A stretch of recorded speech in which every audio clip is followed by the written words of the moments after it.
नमस्कार, कोल्हापुरी खाद्य संस्कृतीमध्ये मी राजश्री तुमचं स्वागत करते। आज आपण बघणार आहोत मंचुरियनसाठी लागणारी लाल चटणी। तर ती कशी बनवायची ते आज आपण बघणार आहोत। तर अगदी कमी वेळेत तयार होते आणि याला जास्त साहित्य पण लागत नाही। तर याच्यासाठी मी इथे आलं, लसूण आणि हिरवी मिरची घेतली आहे याची चटणी बनवण्यासाठी। तर आपण आता हे मिक्सरच्या भांड्यात घालूया। आता याच्यात थोडंसं पाणी घालूया आणि मिक्सरला बारीक वाटून घेऊया।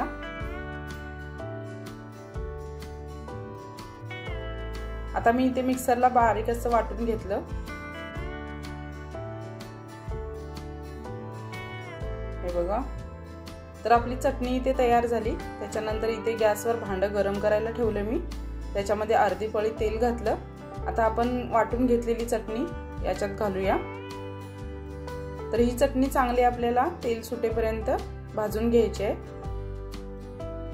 आता इथे बघा, चटणीला चांगलं तेल सुटलं। त्याच्यामध्ये मी घातलं सोया सॉस 1 चमचाभर घातला आणि पाव चमचा रेड कलर घातला, खायचा कलर असतो तो।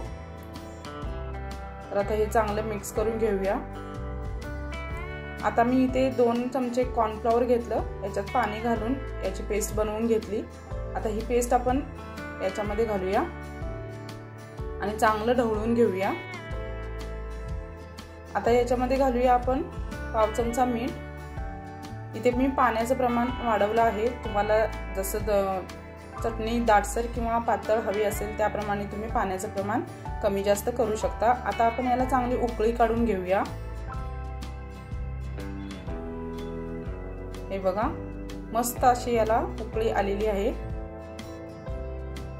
गरमागरम तुम्ही मंचुरियन बरोबर ही चटणी अगदी पटकन अशी करून खाऊ शकता। या पद्धतीने नक्की ट्राय करून बघा तुम्ही। माझी रेसिपी तुम्हाला आवडली असेल तर लाईक, शेअर आणि सबस्क्राइब करायला विसरू नका। धन्यवाद।